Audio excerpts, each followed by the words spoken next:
ਵੱਡੀ ਕੰਪਨੀਆਂ ਨੇ ਪਿਛਲੇ 2 ਸਾਲ 'ਚ ਉਹਨਾਂ ਦਾ ਟਰਨਓਵਰ 92% ਰਿਹਾ। ਸਾਰੇ ਜਿਹੜੇ ਕੈਲੀਫੋਰਨੀਆ 'ਚ ਦੀ ਜਿਹੜੀ ਜਗ੍ਹਾ ਨੇ ਉਹ ਕਲੋਜ਼ ਨੇ, ਇਨਕਮ ਵੀ ਘੱਟ ਹੋ ਗਈ ਆ।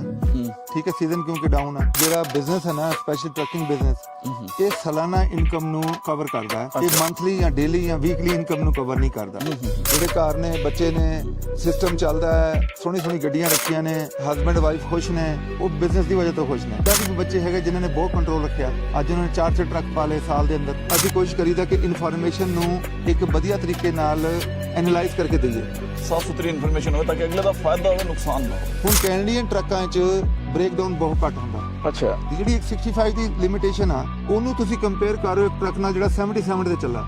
ਫਿਰ ਤੁਸੀਂ ਕਹਿ ਰਹੇ ਹੋ 77 ਤੇ ਚੱਲਾ, 78 ਤੇ ਚੱਲਾ, 79 ਤੇ ਚੱਲਾ। ਤੁਸੀਂ ਕਹਿੰਦੇ ਭਾਜੀ ਇਹਦਾ ਇੰਜਨ ਖਰਾਬ ਹੋ ਗਿਆ, ਇਹਦਾ ਹੈਡ ਉੱਡ ਗਿਆ, ਤੇ ਉੱਡਣਾ ਚਾਹੀਦਾ।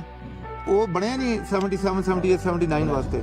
ਸਨੋ ਦਾ ਜਿਹੜਾ ਬੇਅਰ ਹੁੰਦਾ, ਪੋਲਰ ਬੇਅਰ, ਉਹ ਬਲੈਕ ਹੁੰਦਾ ਤੇ ਉਹਦੇ ਵਾਲ ਜਿਹੜੇ ਨੇ ਉਹ ਟਰਾਂਸਪੇਰੈਂਟ ਹੁੰਦੇ ਨੇ। ਉਹ ਜਦੋਂ ਸੂਰਜ ਦੀ ਰੋਸ਼ਨੀ ਵੜਦੀ ਹੈ ਨਾ ਤੇ ਉਹ ਵਾਈਟ ਹੋ ਜਾਂਦਾ। USA ਟਰੱਕ ਸੇਲਸ ਪੋਡਕਾਸਟ ਤਰਫੋਂ ਮੈਂ ਅਲੀਜਾਨ ਆਪਣੇ तमाम ਸੁਣਨ ਦੇ ਵੇਖਣ ਵਾਲਿਆਂ ਨੂੰ ਵੈਲਕਮ ਕਹਿੰਦੇ ਹਾਂ ਤੇ HP ਬੇਕਰਸਫੀਲਡ ਕੈਲੀਫੋਰਨੀਆ ਤੋਂ। ਅੱਜ ਅਸੀਂ ਆਫਿਸ ਛੱਡ ਕੇ, ਛੁੱਟੀ ਦਾ ਦਿਨ ਸੀ, ਬਾਹਰ ਨਿਕਲੇ ਹਾਂ ਕਿ ਖੂਬਸੂਰਤ ਮਾਹੌਲ ਵੀ ਇੰਜੋਏ ਕਰੀਏ, ਬਰਫਬਾਰੀ ਨੂੰ ਵੀ ਇੰਜੋਏ ਕਰੀਏ, ਵੈਦਰ ਨੂੰ ਵੀ ਇੰਜੋਏ ਕਰੀਏ ਤੇ ਨਾਲ ਗੱਪਸ਼ਪ ਵੀ ਕਰੀਏ। ਅਸਮੇ ਮਾਮੂ ਸੈਦ ਭਾਜੀ ਸਾਡੇ ਨਾਲ ਨੇ। ਅੱਜ ਕੈਮਰਾਮੈਨ ਦਾ ਕਿਰਦਾਰ ਵੀ ਸ਼ਾਹ ਜੀ ਅਦਾ ਕਰ ਰਹੇ ਨੇ ਇੱਥੇ ਬਰਫ਼ ਵਿੱਚ। ਤੇ ਅੱਗੇ ਵਧਣ ਤੋਂ ਪਹਿਲੇ ਕਿ ਅੱਜ ਅਸੀਂ ਕੀ ਡਿਸਕਸ ਕਰਨਾ ਹੈ, ਉਹ ਤੋਂ ਤੁਹਾਨੂੰ ਥੋੜਾ ਜਿਹਾ ਮੈਂ ਗੱਪਸ਼ਪ ਵੀ ਹੁੰਦੀ ਹੈ ਹਲਕੀ ਫੁਲਕੀ, ਉਹ ਵੀ ਅੱਜ ਕਰਾਂਗੇ। ਸਾਡੀ ਰਿਕੁਐਸਟ ਹੈ ਕਿ ਸਾਡੇ ਚੈਨਲ ਨੂੰ ਸਬਸਕ੍ਰਾਈਬ ਕਰੋ, ਬੈਲ ਆਈਕਨ ਦਾ ਬਟਨ ਜ਼ਰੂਰ ਦਬਾਓ, ਲਾਈਕਸ ਵੀ ਕਰੋ ਵੀਡੀਓਜ਼ ਨੂੰ, ਔਰ ਮੈਕਸਿਮਮ ਲੋਕਾਂ ਤੱਕ ਸ਼ੇਅਰ ਕਰੋ ਤਾਂ ਕਿ ਅਸੀਂ, ਕਿਉਂਕਿ ਨਵੀਆਂ ਤੋਂ ਨਵੀਆਂ ਚੀਜ਼ਾਂ ਲੈ ਕੇ ਆਉਂਦੇ ਹਾਂ ਲੋਕਾਂ ਲਈ, ਤੁਹਾਡੇ ਲਈ, ਮੈਕਸਿਮਮ ਲੋਕ ਇਹਦਾ ਫਾਇਦਾ ਚੁੱਕ ਸਕਣ। ਤੇ ਸਭ ਤੋਂ ਪਹਿਲੇ ਵੈਲਕਮ ਕਹਿੰਦੇ ਸ਼ਾਹ ਜੀ ਤੁਹਾਨੂੰ ਅਸੀਂ ਆਪਣੇ ਪੋਡਕਾਸਟ ਵਿੱਚ। ਸਤਿ ਸ਼੍ਰੀ ਅਕਾਲ ਜੀ, ਨਮਸਕਾਰ, ਅਸਲਾਮ ਅਲੈਕੁਮ ਸਭ ਨੂੰ। ਸ਼ਾਹ ਜੀ ਥੋੜਾ ਜਿਹਾ ਤੁਸੀਂ ਆਪ ਹੀ ਵਜ਼ਾਹਤ ਕਰੋ, ਅੱਜ ਕਿੱਥੇ ਆਏ, ਕੀ ਜਗ੍ਹਾ, ਕਿ ਤੁਸੀਂ ਪੁਰਾਣੇ ਇੱਕ ਹਾਈਕਰ ਹੋ, ਤੁਸੀਂ ਹਾਈਕਿੰਗ ਕਰਦੇ ਰਹਿੰਦੇ ਹੋ। ਤੁਸੀਂ ਕਿਹਾ ਨਹੀਂ ਪੁਰਾਣੇ ਪਾਪੀ ਹੋ। ਪੁਰਾਣੇ ਪਾਪੀ ਹੋ। ਇਹ ਜੀ ਜਗ੍ਹਾ ਹੈ ਤੇਹਾਚਪੀ ਮਾਊਂਟੇਨ। ਇੱਧਰ ਆਣਾ ਹੋਵੇ ਤੇ ਇਹਦਾ ਨਾਂ ਲੈ ਸਕਦੇ ਹੋ ਤੁਸੀਂ, ਤੇਹਾਚਪੀ ਪਾਰਕ। ਅੱਛਾ, ਮਾਊਂਟੇਨ ਪਾਰਕ। ਤੇ ਬੱਚਿਆਂ ਨਾਲ ਤੁਸੀਂ ਆ ਸਕਦੇ ਹੋ, ਇੱਧਰ ਬਹੁਤ ਅੱਛੀ ਜਗ੍ਹਾ ਹੈ। ਤੇ ਅੱਜ ਕੱਲ ਤੇ ਸਨੋ ਵੀ ਪਈ ਹੈ ਤੇ ਥੋੜਾ ਜਿਹਾ ਮਤਲਬ ਬਿਹਤਰੀਨ ਨਜ਼ਾਰਾ ਹੋਇਆ। ਵਿੰਡ ਨਹੀਂ ਚੱਲਦੀ ਤੇ ਬਹੁਤ ਅੱਛਾ ਵੈਦਰ ਆ। ਜੇ ਵਿੰਡ ਚੱਲ ਜਾਏ ਤੇ ਫਿਰ ਕੁਲਫੀ ਬਣ ਜਾਣੀ ਹੈ। ਤਰੀਕਾ ਇਹੀ ਹੁੰਦਾ ਜੀ, ਜਦੋਂ ਕਦੀ ਵੀ ਹਾਈਕਿੰਗ ਕਰਾਉਣਾ ਹੋ ਜਾਂ ਸਨੋ ਵਿੱਚ ਆਓ ਤੇ ਕੋਸ਼ਿਸ਼ ਕਰੋ ਆਪਣੇ ਆਪ ਨੂੰ ਚਲਾਉਂਦੇ ਰਹੋ, ਬ੍ਰੇਕ ਨਾ ਲਾਓ। ਉਹਦੇ ਨਾਲ ਹੁੰਦਾ ਜਿਸਮ ਗਰਮ ਹੋ ਜਾਂਦਾ ਤੇ ਫਿਰ ਤੁਹਾਨੂੰ ਠੰਡ ਨਹੀਂ ਲੱਗਦੀ। ਚਲਿਏ ਫਿਰ ਅਸੀਂ ਵੀ ਜਾਰੀ ਰੱਖੀਏ। ਮੈਂ ਕਿਹਾ ਜਾਏ ਬਰਫ਼ ਕਾਫੀ ਜ਼ਿਆਦਾ ਹੈ ਜੀ ਇੱਥੇ, ਤੁਸੀਂ ਪੈਰ ਦੇਖੋ ਨਾ, ਖੁੱਭ ਰਹੇ ਨੇ। ਅਲੀ ਭਾਈ ਇਹ ਤੇ ਮਤਲਬ ਵਾਕੇਬਲ ਬਰਫ਼ ਹੈ, ਠੰਡ ਨਹੀਂ ਹੈਗੀ। ਇਹ ਤੇ ਸਮਝੋ ਤੁਸੀਂ ਗੋਲਾ ਗੰਡੇ ਵਾਲੀ ਬਰਫ਼ ਹੈ। ਹਾਂ, ਗੋਲਾ ਗੰਡੇ ਵਾਲੀ ਤੁਸੀਂ ਇੰਜੋਏ ਕਰ ਸਕਦੇ ਹੋ। ਹਾਂ, ਤੇ ਸ਼ਾਹ ਜੀ ਇਹ ਦੱਸੋ ਕਿ ਇਹ ਹਾਲੀ ਤੁਸੀਂ ਕਹਿੰਦੇ ਹੋ ਕਿ ਬਰਫ਼ ਦੇ ਚੱਲ ਰਹੇ ਨਹੀਂ, ਹਾਲੀ ਮਜ਼ੀਦ ਬਰਫ਼ਬਾਰੀ ਹੋਏਗੀ ਕੋਈ ਦਿਨ? ਮਤਲਬ ਥੋੜਾ ਜਿਹਾ ਰਹੇਗੀ ਨਾ। ਹੁਣ ਮਾਰਚ ਆ। ਅੱਛਾ, ਤੇ ਦੇਖੋ ਮਾਰਚ 1-2 ਤੇ ਸਟਾਰਮ ਆਈ ਜਾਂਦੇ ਨੇ। ਅੱਛਾ, ਉਹਦੇ ਬਾਅਦ ਜਿਹੜਾ ਪਹਾੜਾਂ ਤੇ, ਨਹੀਂ ਤੇ ਈਸਟ ਵੱਲ, ਬਲਕਿ ਮੈਂ ਤਾਂ ਕਹਾਂਗਾ ਅਪ੍ਰੈਲ ਤੱਕ ਵੀ ਸਨੋ ਪੈ ਜਾਂਦੀ ਹੈ। ਅੱਛਾ, ਪਰ ਉਹ ਜ਼ੋਰ ਟੁੱਟ ਗਿਆ ਉਹਦਾ।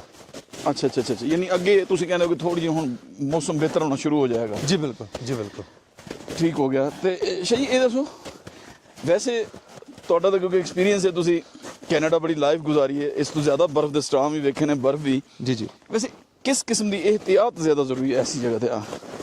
ਜੇ ਤੁਸੀਂ ਘੁੰਮਣ ਫਿਰਨ ਆਓ ਤੇ ਕੋਸ਼ਿਸ਼ ਕਰੋ ਕਿ ਆਪਣੇ ਕੋਲ ਸਪਲਾਈ ਹੋਣੀਆਂ ਚਾਹੀਦੀਆਂ ਨੇ, ਸਪੈਸ਼ਲੀ ਬੱਚਿਆਂ ਵਾਸਤੇ।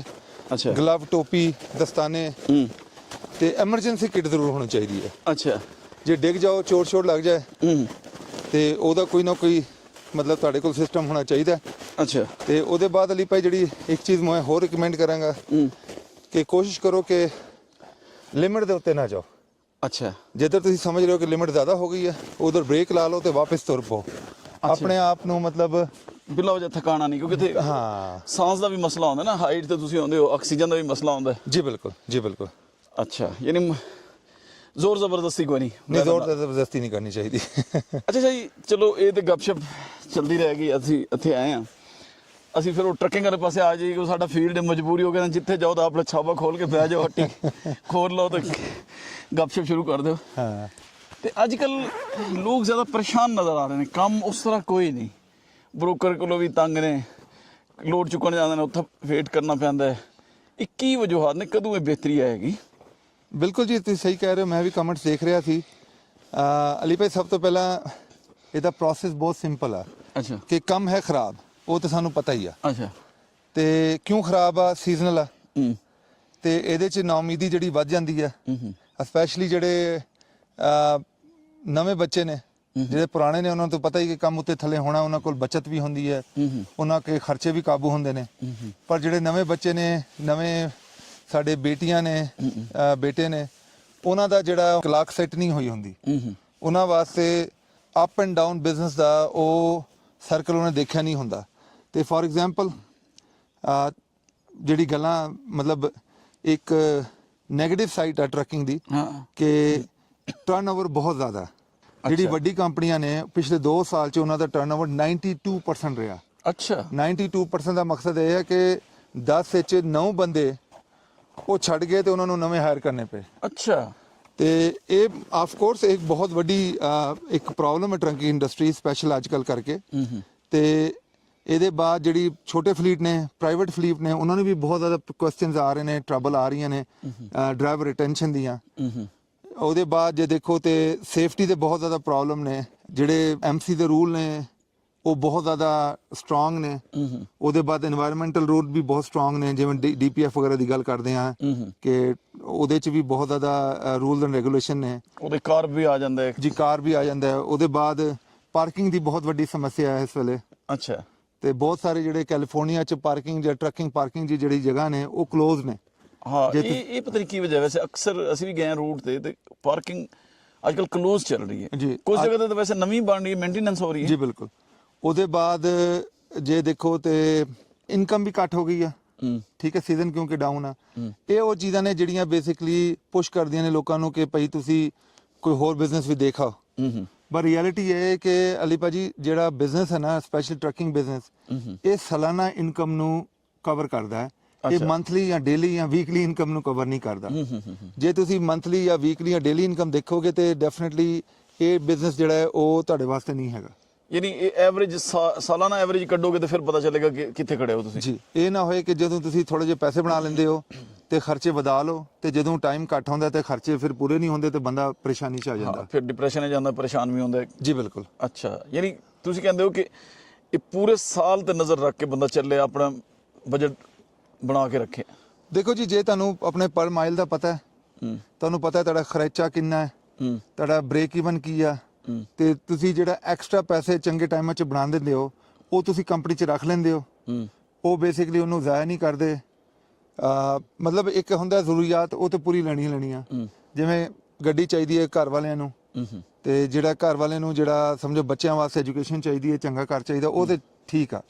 ਪਰ ਉਹਦੇ ਬਾਅਦ ਕਈ ਵਾਰੀ ਅਸੀਂ ਜਿਹੜਾ ਕੋਸ਼ਿਸ਼ ਕਰਦੇ ਹਾਂ ਕਿ ਅਸੀਂ ਇਨਵੈਸਟਮੈਂਟ ਆ ਬਹੁਤ ਹੈਵੀ ਕਰ ਲਈਏ।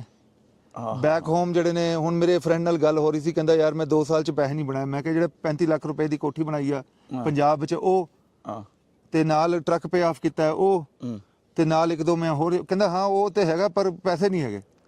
ਮੈਂ ਕਿਹਾ ਉਹ ਤੇ ਫਿਰ ਉਹੀ ਗੱਲ ਨਹੀਂ ਹੈ ਨਾ, ਉਹ ਸਾਫ ਜ਼ਰੇ ਉਹਨੇ ਕਮਿਊਨਿਟੀਜ਼ ਲੈ ਲਿੱਤੀਆਂ ਨੇ ਮੁxtਲਫ, ਤੇ ਉਹ ਤਾਂ ਫਿਰ ਉੱਥੇ ਇਨਵੈਸਟ ਹੋ ਗਿਆ। ਹਾਲੀ ਤੇ ਉਹ ਭਾਬੀ ਦੇ ਮੈਂ ਜਿਹੜੇ ਦੇਖੇ ਨੇ ਵੱਡੇ ਵੱਡੇ ਕੰਗਨ ਪਾਏ ਨੇ ਉਹ ਨਹੀਂ ਖਿਆਲ ਕਰਨਾ ਨਹੀਂ। ਉਹ ਦੇਖੋ ਜੀ, ਹਰ ਚੀਜ਼ ਹੋਣੀ ਚਾਹੀਦੀ ਹੈ ਪਰ ਆਪਣੇ ਆਪ ਨੂੰ ਨਾ ਜਿਹੜਾ ਪੋਜ਼ਿਟਿਵ ਵੀ ਲੈਣਾ ਚਾਹੀਦਾ। ਇਹ ਨਹੀਂ ਕਹਿਣਾ ਚਾਹੀਦਾ ਅਸੀਂ ਮਰ ਗਏ, ਲੁੱਟ ਕੇ ਬਰਬਾਦ ਹੋ ਗਏ। ਇਹ ਬਿਜ਼ਨਸ ਨੇ ਹੀ ਸਾਨੂੰ ਬਣਾ ਕੇ ਦਿੱਤਾ ਹੈ। ਜਿਹੜੇ ਘਰ ਨੇ, ਬੱਚੇ ਨੇ, ਸਿਸਟਮ ਚੱਲਦਾ ਹੈ, ਸੋਹਣੀ ਸੋਹਣੀ ਗੱਡੀਆਂ ਰੱਖੀਆਂ ਨੇ, ਹਸਬੈਂਡ ਵਾਈਫ ਖੁਸ਼ ਨੇ, ਉਹ ਬਿਜ਼ਨਸ ਦੀ ਵਜ੍ਹਾ ਤੋਂ ਖੁਸ਼ ਨੇ। ਯਾਨੀ ਤੁਸੀਂ ਕਹਿੰਦੇ ਕਰਨਾ ਵੀ ਹੈ ਤੇ ਪਲੈਨਿੰਗ ਨਾਲ ਚੱਲਣਾ ਚਾਹੀਦਾ। ਜੀ ਪੂਰਾ ਆਪਣਾ ਦੇਖਣਾ ਚਾਹੀਦਾ। ਮਤਲਬ ਬਹੁਤ ਸੌਖਾ ਕੰਮ ਹੈ ਆਪਣੇ ਆਪ ਨੂੰ ਨੈਗੇਟਿਵ ਕਰਨਾ ਤੇ ਡਿਪਰੈਸ਼ਨ 'ਚ ਜਾਣਾ, ਉਹ ਤਾਂ ਬਹੁਤ ਸੌਖਾ ਕੰਮ ਹੈ। ਤੇ ਉਹਦੇ ਬਾਅਦ ਫਿਰ ਖਰਾਬੀਆਂ ਵੀ ਪੈਦਾ ਹੋ ਜਾਂਦੀਆਂ ਜੇ ਤੁਸੀਂ ਇਦਾਂ ਦੇ ਕੰਮ ਕਰੋ, ਤੇ ਫਿਰ ਨਸ਼ਾ ਪਾਣੀ ਤੇ ਵੀ ਬੰਦਾ ਲੱਗ ਜਾਂਦਾ। ਪਰ ਜੇ ਤੁਸੀਂ ਇਹ ਦੇਖੋ, ਜਦੋਂ ਇਸ ਕੰਟਰੀ 'ਚ ਆਏ ਸੀ ਸਾਡੇ ਕੋਲ ਕੀ ਸੀਗਾ? ਮਤਲਬ ਇੱਕ ਬੈਗ ਹੀ ਸੀਗਾ ਨਾ, ਬੈਗ 'ਚ ਵੀ ਕੱਪੜੇ ਪੂਰੇ ਨਹੀਂ ਸਨ। ਸਹੀ ਗੱਲ ਹੈ। ਇਸ ਕੰਟਰੀ ਨੇ ਸਭ ਕੁਝ ਦਿੱਤਾ। ਬਲਕਿ ਮੈਜੋਰਿਟੀ ਤੇ ਉਹ ਲੋਕ ਨੇ ਜਿਹੜੇ ਕਹਿੰਦੇ ਨੇ ਅਸੀਂ ਟਿਕਟ ਵੀ ਉਧਾਰ ਲੈ ਕੇ ਆਏ, ਸਾਡੇ ਕੋਲ ਤਾਂ ਪੈਸੇ ਟਿਕਟ ਦੇ ਵੀ ਨਹੀਂ ਸਨ। ਬਿਲਕੁਲ ਜੀ। ਅੱਜ ਜੋ ਮਿਲੀਨੀਅਰ ਵੀ ਨੇ, ਬਿਲੀਨੀਅਰ ਵੀ ਨੇ ਕਈ ਲੋਕ। ਅਲੀ ਭਾਈ, ਮੇਰੇ ਆਪਣੇ ਜਦੋਂ ਦੇਖਾ, ਮੈਂ ਜਦੋਂ ਆਇਆ ਸੀ ਤੇ ਮੈਂ ਸ਼ਰਟ ਵੀ ਉਹ ਪਾਈ ਸੀ ਜਿਹੜੀ ਭਾਈ ਤੋਂ ਮੰਗ ਕੇ ਲੈ ਕੇ ਆਇਆ ਸੀ। ਤੇ ਮੇਰਾ ਖਿਆਲ ਹੈ ਮੇਰੀ ਜੇਬ 'ਚ ਟੋਟਲ ਜਿਹੜਾ ਆਖਿਰ 'ਚ ਬੱਚੇ ਸੀ 50 ਡਾਲਰ ਬੱਚੇ ਸੀ। ਤੇ ਡੈਫੀਨੇਟਲੀ ਇਹ ਚੀਜ਼ਾਂ ਜਿਹੜੀਆਂ ਨੇ, ਇਹ ਅਸੀਂ ਸ਼ੁਰੂ 'ਚ ਜ਼ੋਰ ਲਾਇਆ, ਅਸੀਂ ਆਪਣੇ ਆਪ ਨੂੰ ਟਾਈਮ ਨੂੰ ਕੰਜ਼ਿਊਮ ਕੀਤਾ ਸਹੀ ਸਾਈਡ ਤੇ ਛੋਟੀ ਛੋਟੀ ਚੀਜ਼ਾਂ ਤੋਂ ਸਿੱਖ ਕੇ ਅੱਜ ਕੱਲ੍ਹ ਇੱਧਰ ਤੱਕ ਪਹੁੰਚੇ। ਪਰ ਗੱਲ ਹੋਈ ਹੈ ਨਾ, ਤੁਸੀਂ ਜੇ ਸਮਝੋ ਕਿ ਪਹਿਲੇ 2-3 ਮਹੀਨੇ 'ਚ ਸਾਨੂੰ ਕਿੰਨੀ ਪ੍ਰੋਗਰੈਸ ਹੋਈ ਸੀ, ਉਹ ਤਾਂ ਕੋਈ ਨਹੀਂ ਹੋਈ ਸੀ ਨਾ। ਪਹਿਲੇ 2-3 ਸਾਲ ਵੀ ਨਹੀਂ ਹੋਈ ਸੀ। ਸਹੀ ਗੱਲ ਹੈ। ਮੈਂ ਤਾਂ ਕਹਾਂਗਾ ਪਹਿਲੇ 10 ਸਾਲ ਵੀ ਨਹੀਂ ਹੋਈ ਸੀ। ਫਿਰ ਉਹਦੇ ਬਾਅਦ ਹੀ ਸਾਰੇ ਰੰਗ ਲੱਗੇ ਨਾ। ਤੇ ਅਸਲ ਸਾਡੇ ਨੌਜਵਾਨਾਂ ਦਾ ਇੱਕ ਨਵਾਂ ਮਸਲਾ ਹੈ ਕਿ ਉਹ ਓਵਰ ਐਕਸਪੈਂਡੀਚਰ ਕਰ ਲੈਂਦੇ ਨੇ, ਸਟਾਰਟ ਦੇਖਦੇ ਨੇ ਅਰਨਿੰਗ ਬੜੀ ਹੋ ਰਹੀ ਹੈ, ਉਹ ਖਰਚੇ ਵਧਾ ਲੈਂਦੇ ਨੇ। ਅੱਗੇ ਥੋੜਾ ਜਿਹਾ ਜਦੋਂ ਇੱਕ ਡਰਾਈ ਪੀਰੀਅਡ ਆਉਂਦਾ ਹੈ ਫਿਰ ਟੈਨਸ਼ਨ ਸ਼ੁਰੂ ਹੋ ਜਾਂਦੀ, ਜੇ ਹੁਣ ਪੈਸੇ ਕੋਈ ਨਹੀਂ ਤਾਂ ਹੁਣ ਖਰਚਾ ਨਹੀਂ ਹੁੰਦਾ, ਤਾਂ ਨਾ ਹੁਣ ਕਿਸ਼ਤਾਂ ਪੂਰੀਆਂ ਹੁੰਦੀਆਂ ਨੇ ਜੀ। ਉਹਦੇ ਜ਼ਿਆਦਾ ਕਰਦੇ ਨੇ ਜੀ ਉਹਦੇ ਚ ਗੱਲ ਉਹੀ ਹੈ ਨਾ, ਜਿਹੜਾ ਸਾਨੂੰ ਨਜ਼ਰ ਆਉਂਦੇ ਨੇ ਬੱਚੇ ਉਹੀ ਨੇ ਜਿਹੜੇ ਮਤਲਬ ਇਦਾਂ ਕਹੋ ਕਿ ਆਪਣਾ ਕੰਟਰੋਲ ਨਹੀਂ ਰੱਖਦੇ, ਪਰ ਇਦਾਂ ਦੇ ਵੀ ਬੱਚੇ ਹੈਗੇ ਜਿਨ੍ਹਾਂ ਨੇ ਬਹੁਤ ਕੰਟਰੋਲ ਰੱਖਿਆ। ਅੱਜ ਉਹਨਾਂ ਨੇ 4 ਟਰੱਕ ਪਾ ਲਏ ਸਾਲ ਦੇ ਅੰਦਰ। ਅਸਲ 'ਚ ਉਹਨਾਂ ਨੇ ਪਿੱਛੇ ਦਿਖਾਣਾ ਹੁੰਦਾ ਨਾ ਟਿਕਟੌਕ ਤੇ ਥੋੜਾ ਜਿਹਾ ਐਵੇਂ ਸਟੇਟਸ ਤੇ ਲਾ ਕੇ ਨਾ। ਤੁਸੀਂ ਬੱਚਿਆਂ ਦੀ ਗੱਲ ਕਰਦੇ ਹੋ, ਮੈਂ ਇੱਕ ਆਪਣੇ ਏਜ ਦੇ ਬਜ਼ੁਰਗ ਨਾਲ ਮਿਲਿਆ, ਮੈਂ ਆਪਣੇ ਆਪ ਨੂੰ ਬਜ਼ੁਰਗ ਹੀ ਕਹਾਂ, ਜੂਨੀਅਰ ਬਜ਼ੁਰਗ। ਮੈਂ ਕਿਹਾ ਭਾਈ ਤੁਸੀਂ ਇੱਧਰ ਕੀ ਕਰਨ ਆ ਗਏ ਹੋ? ਕਹਿੰਦੇ ਯਾਰ ਮੇਰਾ ਭਤੀਜਾ ਆਇਆ ਸੀ, ਉਹ ਟਿਕਟੌਕ ਵੀਡੀਓ ਪਾਉਂਦਾ ਸੀ ਤੇ ਬਾ ਉਹ ਦੇਖ ਕੇ ਮੇਰੇ ਕੋਲ 12 ਟਰੈਕਟਰ ਸੀਗੇ, ਮੈਂ ਟਰੈਕਟਰ ਵੇਚੇ ਤੇ ਮੈਂ ਆ ਗਿਆ। ਹੁਣ ਭਾਜੀ ਦੀ ਇੰਗਲਿਸ਼ ਵੀ ਨਹੀਂ ਹੈਗੀ, ਭਾਜੀ ਦੇ ਬੱਚੇ ਵੀ ਉਧਰ ਨੇ ਤੇ ਮਤਲਬ ਟਰੱਕ ਲਾਇਸੈਂਸ ਵੀ ਲੈਣ ਵਾਸਤੇ ਉਹਨਾਂ ਨੂੰ ਬਹੁਤ ਪ੍ਰੋਬਲਮ ਹੋਣੀ ਆ। 4-5 ਸਾਲ ਹੋ ਗਏ। ਅੱਛਾ, ਫਸੇ ਪਏ ਨੇ ਹੁਣ, ਬਿਲਕੁਲ ਫਸ ਗਏ ਨੇ। ਉਹ ਦੇਖੋ ਅੱਛਾ, ਇਹ ਨੌਜਵਾਨ ਵੈਸੇ ਸ਼ਾਹ ਜੀ ਇਸ ਟੌਪਿਕ ਤੇ ਵੀ ਸਾਨੂੰ ਆਉਣਾ ਚਾਹੀਦਾ ਹੈ। ਇਹ ਨੌਜਵਾਨ ਠੀਕ ਹੈ ਸ਼ੋਬਾਜ਼ੀ ਕਰਨ, ਲੇਕਿਨ ਜਿਹੜੇ ਪਿੱਛੇ ਡਿਪਰਾਈਵਡ ਲੋਕ ਨੇ ਉਹਨਾਂ ਲਈ ਬੜੀ ਅਜ਼ੀਅਤ ਹੁੰਦੀ ਹੈ। ਇਹ ਮੋਟੀਵੇਸ਼ਨ ਪੈਦਾ ਨਹੀਂ ਕਰ ਰਹੇ ਹੁੰਦੇ, ਬਲਕਿ ਨੈਗੇਟਿਵ ਮੈਸੇਜ ਦੇ ਰਹੇ ਉਹਨਾਂ ਨੂੰ। ਅਲੀ ਭਾਈ ਇਹਨੂੰ ਤੁਸੀਂ ਦੇਖੋ ਨਾ, ਹੁਣ ਇੱਕ ਫੈਸ਼ਨ, ਇਹਨੂੰ ਤੁਸੀਂ ਖਤਮ ਨਹੀਂ ਕਰ ਸਕਦੇ। ਹੁਣ ਹਰ ਕੈਟਾਗਰੀ ਦੇ ਆਪਣੇ ਨਾਲ ਲੋਕ ਨੇ। ਕੁਝ ਲੋਕ ਨੇ ਜਿਹੜੇ ਡੈਫੀਨਿਟਲੀ ਇਸ ਤਰ੍ਹਾਂ ਕਵਾਂਗਾ ਕਿ ਚੀਜ਼ਾਂ ਨੂੰ ਮੈਨੀਪੂਲੇਟ ਕਰਦੇ ਨੇ, ਉਹਨਾਂ ਦਾ ਬਿਜ਼ਨਸ ਆ। ਫੋਰ ਐਗਜ਼ਾਮਪਲ, ਜੇ ਤੁਸੀਂ ਇਦਾਂ ਦੀ ਵਧੀਆ ਵੀਡੀਓ ਪਾਓਗੇ ਤੇ ਫਿਰ ਤੁਹਾਡੇ ਕੋਲ ਵੀਵਰ ਜ਼ਿਆਦਾ ਹੋਣਗੇ ਤੇ ਉਹਨਾਂ ਦੇ ਤੁਹਾਨੂੰ ਇਨਕਮ ਹੋਏਗੀ। ਜਿਵੇਂ ਤੁਸੀਂ ਕੋਈ ਸਰਟਨ ਕਰ ਲਓ, ਉਹਦੀ ਇਨਕਮ ਆਉਂਦੀ ਆ, ਉਹ ਆਪਣੀ ਇਨਕਮ ਬਣਾਉਣ ਵਾਸਤੇ ਲੋਕਾਂ ਨੂੰ ਗਲਤ ਇਨਫੋਰਮੇਸ਼ਨ ਦਿੰਦੇ ਨੇ, ਬੇਸਿਕਲੀ ਗੱਲ ਝੂਠ ਬੋਲਦੇ ਨੇ ਜੀ। ਉਹਦਾ ਫਿਰ ਇਹ ਹੁੰਦਾ ਕਿ ਜਿਵੇਂ ਅਸੀਂ ਵੀ ਕੰਮ ਕਰੀਦਾ, ਪਰ ਅਸੀਂ ਕੋਸ਼ਿਸ਼ ਕਰੀਦਾ ਕਿ ਇਨਫੋਰਮੇਸ਼ਨ ਨੂੰ ਇੱਕ ਵਧੀਆ ਤਰੀਕੇ ਨਾਲ ਐਨਾਲਾਈਜ਼ ਕਰਕੇ ਦਈਏ, ਸਾਫ ਸੁਥਰੀ ਇਨਫੋਰਮੇਸ਼ਨ ਹੋਵੇ ਤਾਂ ਕਿ ਅਗਲੇ ਦਾ ਫਾਇਦਾ ਹੋਵੇ, ਨੁਕਸਾਨ ਨਾ ਹੋਵੇ। ਨੈਗੇਟਿਵ ਇਨਫੋਰਮੇਸ਼ਨ ਤੇ ਬਹੁਤ ਸਿੰਪਲ ਆ, ਪਰ ਗੱਲ ਹੈ ਕਿ ਨੈਗੇਟਿਵ ਇਨਫੋਰਮੇਸ਼ਨ ਦੀ ਰੂਟ ਕਾਜ਼ ਪੜ੍ਹਨੀ ਚਾਹੀਦੀ ਹੈ ਕਿ ਭਾਈ ਜਿਹੜੀ ਨੈਗੇਟਿਵ ਇਨਫੋਰਮੇਸ਼ਨ ਆਈ ਆ ਜਾਂ ਨਿਊਜ਼ ਆਈ ਆ, ਉਹਨੂੰ ਅਸੀਂ ਨੈਕਸਟ ਟਾਈਮ ਕਿੱਦਾਂ ਠੀਕ ਕਰ ਲਈਏ। ਤੇ ਉਹ ਅਸੀਂ ਡਿਸਕਸ ਕਰਦੇ ਹਾਂ। ਜਿਵੇਂ ਟਰੱਕਿੰਗ 'ਚ ਆਪਾਂ ਗੱਲ ਕਰਦੇ ਹਾਂ ਕਿ ਚੀਜ਼ਾਂ ਹੈਗੀਆਂ ਡਿਫਿਕਲਟ, ਪਰ ਗੱਲ ਇਹੀ ਹੈ ਕਿ ਇਹ ਬਿਜ਼ਨਸ ਨੂੰ ਅਸੀਂ ਜੇ ਇਸ ਤਰ੍ਹਾਂ ਸੋਚਾਂਗੇ ਤੇ ਫਿਰ ਨੈਗੇਟਿਵ ਆ। ਜੇ ਇਹਨੂੰ ਪੋਜ਼ਿਟਿਵ ਸੋਚਣਾ ਹੋਏ ਤੇ ਮੇਰਾ ਖਿਆਲ ਆ ਜਿਹੜੇ MC ਦੀ ਰੀਜ਼ਨਸ ਨੇ ਉਹਨਾਂ ਨੂੰ ਆਪਾਂ ਪੂਰਾ ਕਵਰ ਕਿਉਂ ਨਾ ਕਰ ਲਈਏ। ਨਹੀਂ, ਅਸੇ ਪੋਜ਼ਿਟਿਵ ਸੋਚ ਦਾ ਇੱਕ ਫਾਇਦਾ ਹੋਰ ਵੀ ਹੈ ਜੀ, ਉਹ ਡੋਪਾਮਾਈਨ ਪੋਜ਼ਿਟਿਵ ਪੈਦਾ ਹੁੰਦਾ, ਫਿਰ ਤੁਹਾਡਾ ਦਿਮਾਗ ਪੋਜ਼ਿਟਿਵ ਟਰੈਕ ਤੇ ਚੱਲ ਕੇ ਪੋਜ਼ਿਟਿਵ ਕੰਮ ਕਰਨਾ ਸ਼ੁਰੂ ਕਰ ਦਿੰਦਾ। ਮੈਂ ਤੁਹਾਨੂੰ ਇਹਦੀ ਇੱਕ ਐਗਜ਼ਾਮਪਲ ਦੇਣਾ। ਜਿਹੜਾ ਕਾਰਬ ਟੈਸਟ ਆ, ਲੋਕੀ ਬਹੁਤ ਕਾਰਬ ਟੈਸਟ ਦੇ ਅਗੇਂਸਟ ਗੱਲ ਕਰਦੇ। ਮੈਂ ਕਿਹਾ ਚਲੋ ਇਹਦਾ ਪੋਜ਼ਿਟਿਵ ਸਾਈਡ ਦੇਖੋ। ਅਸੀਂ ਅਲੀ ਭਾਈ ਕਿੰਨੀ ਵਾਰੀ ਅਸੀਂ ਖੱਜਲ ਹੋਏ ਆ ਕਾਰਬ ਟੈਸਟ ਨੂੰ ਪਾਸ ਕਰਨ ਵਾਸਤੇ। ਸ਼ੁਰੂ ਵਿੱਚ ਬੜਾ ਔਖਾ ਕੰਮ ਸੀ, ਪਰ ਉਹਦਾ ਬੈਟਰਮੈਂਟ ਇਹ ਹੁੰਦੀ ਹੈ ਕਿ ਤੁਹਾਡਾ ਇੰਜਨ ਜਿਹੜਾ ਨਾ ਇੱਕ ਚੀਜ਼ ਦੱਸ ਦਿੰਦਾ। ਜੇ ਉਹਦੇ 'ਚ ਕੋਈ ਸੈਂਸਰ, ਹੁਣ ਅੱਜ ਕੱਲ ਸਾਨੂੰ ਪ੍ਰੋਬਲਮ ਆਇਆ ਜੀ, ਕਿਹਦਾ ਪ੍ਰੋਬਲਮ ਆਇਆ? ਇੰਜਨ ਕੂਲੈਂਟ ਸੈਂਸਰ ਦਾ ਹੈ। ਬਿਲਕੁਲ, ਇੰਜਨ ਕੂਲੈਂਟ ਸੈਂਸਰ। ਹਾਂ, ਉਹਦਾ ਪ੍ਰੋਬਲਮ ਆਇਆ। ਇਹਦਾ ਮਤਲਬ ਹੈ ਜੇ ਇਹ ਪ੍ਰੋਬਲਮ ਰਸਤੇ 'ਚ ਆ ਜਾਂਦਾ, ਕਿੰਨਾ ਖੱਜਲ ਕਰਨਾ ਸੀ ਇਹਨੇ। ਹੁਣ ਅਸੀਂ ਇੱਧਰ ਫੜ ਲਿਆ, ਉਹਨੂੰ ਠੀਕ ਕਰਕੇ ਕਾਰਬ ਟੈਸਟ ਪਾਸ ਕਰ ਦਾਂਗੇ। ਇਹਦਾ ਮਤਲਬ ਹੈ ਕਿ ਇੰਜਨ 'ਚ ਜਿਹੜਾ ਕੋਈ ਪ੍ਰੋਬਲਮ ਨਹੀਂ ਆਉਣਾ ਚਾਹੀਦਾ। ਠੀਕ ਹੈ ਨਾ? ਕੋਈ ਇੰਜਨ ਦੀ ਲਾਈਟ ਹੁੰਦੀ ਜਾਂ ਕੋਈ ਇੰਜਨ ਦਾ ਸੈਂਸਰ ਜਿਹੜਾ ਕੰਮ ਨਾ ਕਰਦਾ, ਉਹਨੇ ਕਾਰਬ ਟੈਸਟ ਤੋਂ ਪਹਿਲਾਂ ਸਾਨੂੰ ਦੱਸ ਦੇਣਾ ਸੀ। ਤੇ ਇਹ ਗੁੱਡ ਚੀਜ਼ ਆ। ਜੇ ਆਪਾਂ ਨੂੰ ਹੁਣ ਇੱਕ ਚੀਜ਼ ਮੈਂ ਹੋਰ ਕਵਾਂਗਾ, ਜਿਵੇਂ MC ਦੇ ਲਾਅ ਨੇ, ਜੇ ਟਰੱਕ ਨੂੰ ਤੁਸੀਂ ਚੈੱਕ ਕਰਕੇ ਚਲੋ, ਟਰੱਕ ਦੇ ਅੰਦਰ ਬ੍ਰੇਕ ਡਾਊਨ ਹੋਣ ਦੇ ਚਾਂਸਸ ਘੱਟ ਹੋ ਜਾਂਦੇ ਨੇ ਜੇ ਤੁਸੀਂ ਉਹਨੂੰ ਤੇਜ਼ ਨਾ ਭਜਾਓ। ਜਿਵੇਂ ਹੁਣ ਅੱਜ ਕੱਲ ਗਵਰਨਰ ਜਿਹੜਾ ਸਪੀਡ ਲਿਮਿਟਰ ਜਿਹੜਾ ਉਹਦੇ ਤੇ ਕੰਮ ਚੱਲ ਰਿਹਾ। ਜਿਵੇਂ ਕੈਨੇਡਾ 'ਚ ਸਪੀਡ ਲਿਮਿਟਰ ਲਾ ਦਿੱਤਾ ਇਹਨਾਂ ਨੇ 65 ਮਾਈਲ ਐਨ ਆਵਰ ਦਾ।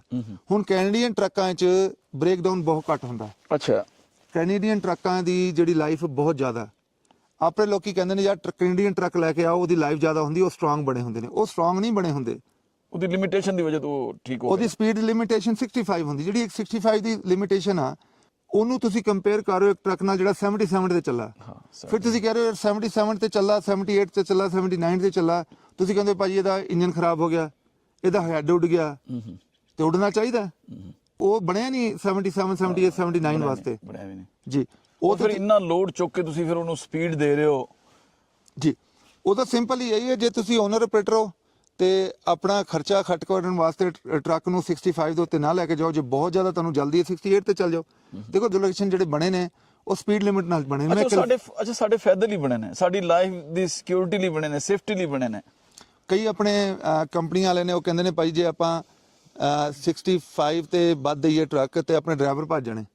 ਹਾਂ, ਇਹ ਵੀ ਕਹਿੰਦਾ ਤੇ ਤੁਸੀਂ ਉਹਨਾਂ ਨੂੰ ਵੈਸੇ ਅਕਸਰ ਮਸ਼ਵਰਾ ਦਿੰਦੇ ਹੋ ਕਿ ਯਾਰ ਥੋੜੇ ਜਿਹਾ ਸੈਂਟ ਵਧਾ ਦਿਓ ਤਾਂ ਕਿਉਂ ਭੱਜੇਗਾ? ਉਹਦੇ ਸੈਂਟ ਵਧਾ ਦਿਓ, ਤੁਹਾਡਾ ਡੀਜ਼ਲ ਬਚ ਗਿਆ, ਉਹਦੇ ਸੈਂਟ ਬਚ ਗਏ, ਤੁਹਾਡੀ ਰਿਪੇਅਰ ਬਚ ਗਈ, ਉਹ ਵੀ ਲੌਂਗ ਟਰਮ ਖੁਸ਼, ਤੁਸੀਂ ਵੀ ਲੌਂਗ ਟਰਮ ਖੁਸ਼, ਔਰ ਟਰੱਕ ਵੀ ਬਚ ਗਿਆ ਤੁਹਾਡਾ। ਟਰੱਕ ਵੀ ਬਚ ਗਿਆ, ਉਹਦੇ ਬਾਅਦ ਸਪੀਡਾਂ ਵੀ ਬਚ ਗਈਆਂ, ਉਹਦੇ ਬਾਅਦ ਟਿਕਟ ਵੀ ਬਚ ਗਏ, ਉਹਦੇ ਬਾਅਦ ਬ੍ਰੇਕਡਾਊਨ ਵੀ ਬਚ ਗਿਆ, ਉਹਦੇ ਬਾਅਦ ਗॉड ਫॉरबिड ਐਕਸੀਡੈਂਟ ਦੇ ਚਾਂਸਸ ਵੀ ਬਚ ਗਏ। ਹਰ ਚੀਜ਼ ਬਚ ਗਈ। ਦੇਖੋ ਅਲੀ ਭਾਈ, ਜੇ 65 ਤੇ ਚੱਲਦਾ ਉਹਨੂੰ ਬ੍ਰੇਕ ਲਾ ਲਓ ਤੇ 77 ਤੇ ਚੱਲਦਾ ਬ੍ਰੇਕ ਲਾ ਲਓ, ਮੋਮੈਂਟਮ ਦੇਖ ਲਓ, ਉਹਦੇ ਚ ਬਹੁਤ ਫਰਕ, ਬਹੁਤ ਫਰਕ ਹੈ, ਸਪੈਸ਼ਲੀ ਵੈਦਰ ਦੇ ਅੰਦਰ ਤੇ ਬਹੁਤ ਫਰਕ ਆ। ਖਾਸ ਤੌਰ ਦੇਖੋ ਨਾ, ਇਸ ਕਿਸਮ ਦਾ ਮੌਸਮ ਹੋਵੇ, ਬਰਫ਼ ਪਈ ਹੋਵੇ ਸੜਕ ਤੇ, ਉਹ ਤੇ ਕਿੱਥੇ ਤੁਸੀਂ ਬ੍ਰੇਕਾਂ ਲਾਓਗੇ? ਵੈਸੇ ਹੀ ਤੁਸੀਂ ਫਸੇ ਹੁੰਦੇ ਹੋ ਜੀ। ਤੇ ਬਸ ਜਿਹੜੀ ਰੂਲਸ ਰੈਗੂਲੇਸ਼ਨ ਨੇ, ਹੁਣ ਕਈ ਲੋਕੀ ਮੈਨੂੰ ਆਰਗੂਮੈਂਟ ਦਿੰਦੇ ਨੇ ਯਾਰ ਅਸੀਂ ਟਾਈਮ ਤੇ ਪਹੁੰਚ ਨਹੀਂ ਸਕਦੇ। ਭਾਈ ਟਾਈਮ ਤੇ ਨਹੀਂ ਪਹੁੰਚ ਸਕਦੇ ਤੇ ਇਹ ਤੇ ਪੋਸੀਬਲ ਨਹੀਂ। ਜੇ ਤੁਸੀਂ ਟਾਈਮ ਤੇ ਨਿਕਲੋਗੇ ਤੇ ਟਾਈਮ ਤੇ ਪਹੁੰਚੋਗੇ, ਜੇ ਤੁਸੀਂ 10-12 ਘੰਟੇ ਲੇਟ ਨਿਕਲੇ ਹੋ ਫਿਰ ਤੇ ਆਫ ਕੋਰਸ ਤੁਸੀਂ ਟਾਈਮ ਤੇ ਨਹੀਂ ਪਹੁੰਚ ਸਕਦੇ। ਉਹੀ ਨਾ, ਉਹ ਟਾਈਮ ਪਹਿਲੇ ਜ਼ਾਇਆ ਕਰ ਲੈਂਦੇ ਨੇ ਕਾਰਜ ਬਹਿ ਕੇ ਜਾਂ ਕਿਸੇ ਹੋਰ ਜਗ੍ਹਾ ਤੇ, ਜੀ। ਬਾਅਦ ਫਿਰ ਸਾਰਾ ਗੁੱਸਾ ਕੱਢ ਲੈਂਦੇ ਸੜਕਾਂ ਦੇ ਉੱਤੇ ਸਪੀਡਾਂ ਮਾਰ ਕੇ। ਤੇ ਇਹ ਜਿਹੜੀ ਪੋਜ਼ਿਟਿਵ ਚੀਜ਼ਾਂ ਨੇ, ਤੁਸੀਂ ਜਿਹੜਾ ਵੀ ਰੂਲ ਰੈਗੂਲੇਸ਼ਨ ਬਣੇ ਨੇ, ਜੇ ਇਹਨਾਂ ਨੂੰ ਪੋਜ਼ਿਟਿਵ ਤੁਸੀਂ ਦੇਖੋਗੇ ਤੇ ਡੈਫੀਨਿਟਲੀ ਪੋਜ਼ਿਟਿਵ ਹੀ ਉਹਦੀ ਵਾਈਬ ਆਏਗੀ। ਜੇ ਤੁਸੀਂ ਕਿਸੇ ਚੀਜ਼ ਨੂੰ ਨੈਗੇਟਿਵ ਦੇਖਣਾ ਸ਼ੁਰੂ ਕਰ ਦਿਓ, ਨੈਗੇਟਿਵ ਸ਼ੁਰੂ ਹੋ ਜਾਏਗੀ। ਥੈਂਕ ਯੂ ਸ਼ਾਹ ਜੀ, ਬੜਾ ਅੱਛਾ ਰਿਹਾ, ਵਧੀਆ ਰਿਹਾ ਪ੍ਰੋਗਰਾਮ। ਉਮੀਦ ਹੈ ਸਾਡੇ ਵਿਊਅਰਸ ਨੂੰ ਪਸੰਦ ਆਏਗਾ। ਸਾਨੂੰ ਤੁਹਾਡੇ ਫੀਡਬੈਕ ਦਾ ਇੰਤਜ਼ਾਰ ਰਹੇਗਾ। ਗੱਲ ਫਿਰ ਉੱਥੇ ਐਂਡ ਤੇ ਉੱਤੇ ਹੀ ਆਏਗੀ ਕਿ ਅਗਰ ਤੁਸੀਂ ਟਰੱਕ ਲੈਣਾ ਤਾਂ ਫਿਰ ਅਸੀਂ ਹਾਜ਼ਰ ਹਾਂ। ਇਹਦੇ ਸੈਰ ਸਪਾਟੇ ਵੀ ਤੁਹਾਨੂੰ ਕਰਾ ਰਹੇ ਹਾਂ, ਲੇਕਿਨ ਟਰੱਕ ਅਗਰ ਲੈਣਾ ਹੈ ਤਾਂ ਫਿਰ www.usatrucksales.com ਉੱਥੇ ਜਾਓ। ਸਟਾਕ ਨੰਬਰ ਦੇ ਤਹਿਤ ਹਰ ਟਰੱਕ ਦੀ ਡਿਟੇਲ ਪਈ ਹੈ, ਉਹ ਦੇਖੋ, ਪਸੰਦ ਕਰੋ। ਅੱਛਾ, ਫਿਰ ਆਨਲਾਈਨ ਤੁਸੀਂ ਅਪਲਾਈ ਕਰ ਸਕਦੇ ਹੋ। ਪੇਪਰਲੈਸ ਸਾਡਾ ਸਿਸਟਮ ਹੈ। ਤੁਹਾਨੂੰ ਫਾਈਨਾਂਸ ਦੀ ਸਹੂਲਤ ਵੀ ਇੱਕ ਛੱਤ ਥੱਲੇ ਮਿਲੇਗੀ। ਨਾਨ ਪ੍ਰੋਫਿਟ ਬੈਂਕ ਸਾਡੇ ਨਾਲ ਜੁੜੇ ਹੋਏ ਨੇ। ਜਾਂਦੇ ਜਾਂਦੇ ਇੱਕ ਗੱਲ ਦੱਸ ਦਿਆਂ ਕਿ ਸਾਡੇ ਜਿਹੜੇ ਟਰੱਕ ਨੇ, ਇਹ ਰੀਪੋ, ਰੈਂਟਲ ਜਾਂ ਆਕਸ਼ਨ ਦੇ ਟਰੱਕ ਨਹੀਂ, ਮੇਜਰ ਫਲੀਟ ਦੇ ਫੁੱਲੀ ਮੇਨਟੇਨਡ ਬੜੇ ਅੱਛੇ ਟਰੱਕ ਨੇ। ਇੱਕ ਦਫਾ ਲਵੋ ਤਾਂ ਬਾਰ-ਬਾਰ ਸਾਡੇ ਕੋਲੋਂ ਆਓ ਤੇ ਆਪਣੀ ਲਾਈਫ ਵੀ ਇੰਜੋਏ ਕਰੋ, ਬੱਚਿਆਂ ਦੀ ਰਿਜ਼ਕ ਵੀ ਕਮਾਓ। Thank you Shah ji. ਇੱਕ ਚੀਜ਼ ਮੈਂ ਤੁਹਾਨੂੰ ਦੱਸਣੀ ਸੀ, ਆਪਾਂ ਸਨੋ ਤੇ ਖੜੇ, ਮੈਂ ਕੁਐਸਚਨ ਆ ਗਿਆ। ਦੇਖੋ ਸਨੋ ਦਾ ਕਲਰ ਜਿਹੜਾ ਹੁੰਦਾ, ਇਹ ਐਗਜ਼ਾਮਪਲ ਦੇ ਰਿਹਾ, ਇੱਕ ਕਲਰ ਦਾ ਕਲਰ ਹੈ ਵਾਈਟ। ਤੁਹਾਨੂੰ ਪਤਾ ਜਿਹੜਾ ਸਨੋ ਬੇਅਰ ਹੁੰਦਾ, ਜਿਹਨੂੰ ਪੋਲਰ ਬੇਅਰ, ਤੁਹਾਨੂੰ ਪਤਾ ਉਹਦਾ ਕਲਰ ਕੀ ਹੁੰਦਾ? ਨਹੀਂ, ਅੱਛਾ, ਮੈਂ ਨਹੀਂ ਵੇਖਿਆ। ਅੱਛਾ, ਮੋਸਟਲੀ ਲੋਕੀ ਕਹਿੰਦੇ ਨੇ ਵਾਈਟ। ਅੱਛਾ, ਜਿਹੜਾ ਪੋਲਰ ਬੇਅਰ ਹੈ ਉਹਦਾ ਕਲਰ ਬਲੈਕ ਹੁੰਦਾ। ਅੱਛਾ, ਬਲੈਕ ਹੁੰਦਾ, ਪਰ ਉਹਦੀ ਜਿਹੜੇ ਵਾਲ ਹੁੰਦੇ ਨੇ ਉਹ ਟਰਾਂਸਪੇਰੈਂਟ ਹੁੰਦੇ ਨੇ। ਅੱਛਾ ਅੱਛਾ ਅੱਛਾ। ਜਿਵੇਂ ਇਹ ਟਰਾਂਸਪੇਰੈਂਟ ਆ ਪਾਣੀ, ਹਾਂ, ਪਰ ਇਹ ਵਾਈਟ ਕਿਉਂ ਦਿਸਦਾ? ਕਿਉਂਕਿ ਇਹਦੇ ਚ ਸੂਰਜ ਦੀ ਰੋਸ਼ਨੀ ਵਗਦੀ ਹੈ ਤੇ ਵਾਈਟ ਆ। ਜੇ ਕਰੀਬ ਨਾਲ ਦੇਖੋ ਤੇ ਇਹ ਟਰਾਂਸਪੇਰੈਂਟ ਆ। ਤੇ ਸਨੋ ਦਾ ਜਿਹੜਾ ਬੇਅਰ ਹੁੰਦਾ, ਪੋਲਰ ਬੇਅਰ, ਉਹ ਬਲੈਕ ਹੁੰਦਾ ਤੇ ਉਹਦੇ ਵਾਲ ਜਿਹੜੇ ਨੇ ਉਹ ਟਰਾਂਸਪੇਰੈਂਟ ਹੁੰਦੇ ਨੇ। ਤੇ ਇਸ ਵਜ੍ਹਾ ਉਹਦਾ ਵਾਈਟ ਲੱਗਦਾ। ਉਹ ਜਦੋਂ ਸੂਰਜ ਦੀ ਰੋਸ਼ਨੀ ਵੜਦੀ ਹੈ ਨਾ ਤੇ ਉਹ ਵਾਈਟ ਹੋ ਜਾਂਦਾ। ਤੇ ਇਹ ਰੱਬ ਦਾ ਦੇਖੋ ਕਿੱਦਾਂ ਦਾ ਕਾਨੂੰਨ ਆ ਕਿ ਇਹ ਟਰਾਂਸਪੇਰੈਂਟ ਆ, ਤੇ ਜਦੋਂ ਇਹਦੇ ਸੂਰਜ ਦੀ ਰੋਸ਼ਨੀ ਵੜਦੀ ਆ ਤੇ ਇਹ ਵਾਈਟ ਹੋ ਜਾਂਦਾ। ਬਿਲਕੁਲ ਐਵੇਂ। ਹਾਂ ਜੀ, ਇਹ ਮੈਂ ਤੁਹਾਨੂੰ ਮਤਲਬ, ਮੈਂ ਕੈਨੇਡੀਅਨ ਆ ਤੇ ਮੈਂ ਇਦਾਂ ਤੁਹਾਨੂੰ ਫੈਕਟ ਜ਼ਿਆਦਾ ਪਤਾ ਨਹੀਂ। ਨਹੀਂ, ਤੁਹਾਡੇ ਤਜਰਬੇ ਤੋਂ ਫਾਇਦਾ ਚੁੱਕਾਂਗੇ। ਸਾਨੂੰ ਕੁਝ ਹੋਰ ਕਰਨ ਦਾ ਨਹੀਂ ਸੀਗਾ ਤੇ ਅਸੀਂ ਸਨੋ ਤੇ ਆ ਗਏ। ਥੈਂਕ ਯੂ ਜੀ। ਉਮੀਦ ਹੈ ਤੁਹਾਨੂੰ ਸਾਡਾ ਪ੍ਰੋਗਰਾਮ ਪਸੰਦ ਆਏਗਾ। ਸਾਨੂੰ ਤੁਹਾਡੇ ਫੀਡਬੈਕ ਦਾ ਇੰਤਜ਼ਾਰ ਰਹੇਗਾ। ਸਾਡੇ ਨਾਲ ਜੁੜੇ ਰਹਿਣਾ ਤੇ ਇਸੇ ਤਰ੍ਹਾਂ ਅਸੀਂ ਅੱਛੀਆਂ ਚੀਜ਼ਾਂ ਤੁਹਾਡੇ ਲਈ ਲੈ ਕੇ ਆਉਂਦੇ ਰਵਾਂਗੇ। ਆਪਣੀ ਫੈਮਿਲੀ ਦਾ ਖਿਆਲ ਰੱਖਣਾ। ਰੱਬ ਰਾਖਾ। ਹੁਣ ਤੱਕ ਇੰਨਾ ਹੀ। ਥੈਂਕ ਯੂ ਜੀ। ਸਤਿ ਸ਼੍ਰੀ ਅਕਾਲ, ਨਮਸਕਾਰ, ਅਸਲਾਮ ਵਾਲੇਕੁਮ।